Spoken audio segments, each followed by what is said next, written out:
మన పుట్టుకకు అసలు కారణం ఎవరు? సృష్టికర్త అయినటువంటి అల్లాహ్ అల్ ఖాలిక్ మనందరినీ పుట్టించాడు. కానీ మనము ఈ ఇహలోకంలోకి రావడానికి ఎవరు జరియా అయ్యారు? ఎవరి ద్వారా మనల్ని అల్లాహ్ ఇక్కడికి పంపించాడు? మన తల్లిదండ్రుల ద్వారా మనము ఈ భూమి మీదకి ఉనికిలోకి వచ్చాము. సుబ్హానల్లాహ్. అల్లాహ్ ఎలాంటి నియమం పెట్టాడు చూడండి. మనల్ని పుట్టించింది సృష్టికర్త అయిన అల్లాహ్, కానీ మనకు ఒకరి ద్వారా ఈ ఇహలోకంలోకి పంపించాడు. కాబట్టి మనం ఏం చేయాలి? మన తల్లిదండ్రులు మన జన్మకు కారణమయ్యారు కాబట్టి వారికి అల్లాహ్ ఎలాంటి విలువ అయితే ఇవ్వమంటున్నాడో అలాంటి విలువని మనం వారికి ఇవ్వాలి సోదరులారా. సుబ్హానల్లాహ్. సమాజంలో అనేక మంది ప్రశ్నిస్తుంటారు, నా తల్లిదండ్రులు నాకు ఏమీ ఇవ్వలేదండి అని. మీకు జన్మనివ్వడమే అన్నిటికంటే పెద్ద వరం. ఒకవేళ మీ తల్లిదండ్రులు వివాహం అయిపోయిన తర్వాత నాకు సంతానం వద్దు అనుకుంటే అసలు మనం ఈ భూమి మీదకి వచ్చేవారమా? వచ్చేటంటే అవకాశమే లేదు. సృష్టికర్త అయిన అల్లాహ్ ఖురాన్ గ్రంథంలో తెలియజేస్తున్నాడు, జాగ్రత్తగా వినండి. 17వ అధ్యాయం సూరా బనీ ఇస్రాయిల్ 23వ వాక్యంలో, వకజా రబ్బుక అల్లా తాబుదు ఇల్లా ఇయ్యాహు వబిల్ వాలిదైని ఇహసానా ఇమ్మా యబ్లుగన్న ఇందకల్ కిబరా అహదుహుమా ఔ కిలాహుమా ఫలా తకుల్లహుమా ఉఫ్ వలా తన్హర్హుమా వకుల్లహుమా కౌలన్ కరీమా వకజా రబ్బుక అల్లా తాబుదు ఇల్లా ఇయ్యాహు వబిల్ వాలిదైని ఇహసానా.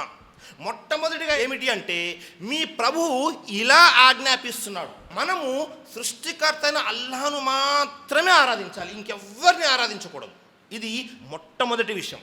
ఆ తర్వాత తల్లిదండ్రులతో ఎలా ఉండాలి అనే దాని గురించి 5 విషయాలు తెలియజేస్తున్నాడు. మొట్టమొదటిది, వకజా రబ్బుక అల్లా తాబుదు ఇల్లా ఇయ్యాహు వబిల్ వాలిదైని ఇహసానా. మీరు మీ తల్లిదండ్రుల పట్ల ఉత్తమంగా వ్యవహరించండి. సుబ్హానల్లాహ్. ఇది మొట్టమొదటి విషయం. మనము మన తల్లిదండ్రుల పట్ల ఎలా ఉండాలి? ఇహ్సాన్ చేయాలి. ఇహ్సాన్ అంటే అర్థం ఏంటి అంటే ప్రతి విషయంలోనూ, మాట్లాడే విషయమైనా, వారితో చర్చించే విషయమైనా, వారి హక్కులు ఇచ్చే విషయమైనా, ఏ విషయంలో అయినా వారితో ఉత్తమంగా వ్యవహరించాలి. ఒకవేళ ఏదైనా తప్పు చేస్తూ ఉన్నారు మన తల్లిదండ్రులు, ఆ తప్పుని ఖండించే అప్పుడు కూడా చాలా ఉత్తమంగా వ్యవహరించాలి. ఎలాగైతే మన స్నేహితులు తప్పు చేస్తే వారిని మనం ఖండిస్తామో అలా ఖండించకూడదు. ప్రతి విషయంలోనూ తల్లిదండ్రులతో ఉత్తమంగా వ్యవహరించాలి. మొట్టమొదటి విషయం. రెండో విషయం ఏమిటి?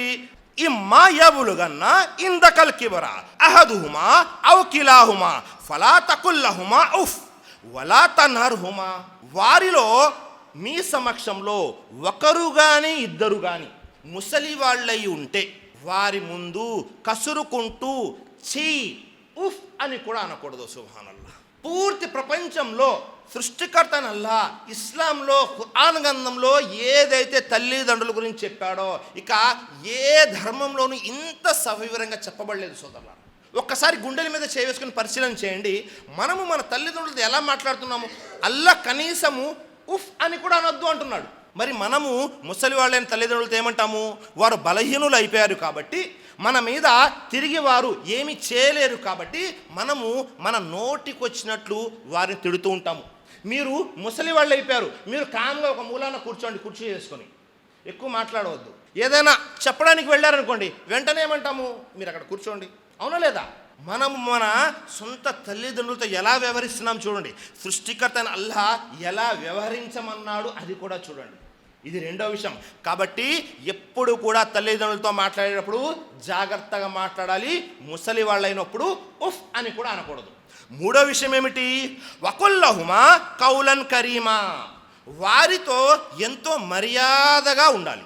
ఎట్టి పరిస్థితుల్లోనూ అమర్యాదగా మనము మన తల్లిదండ్రులతో వ్యవహరించకూడదు.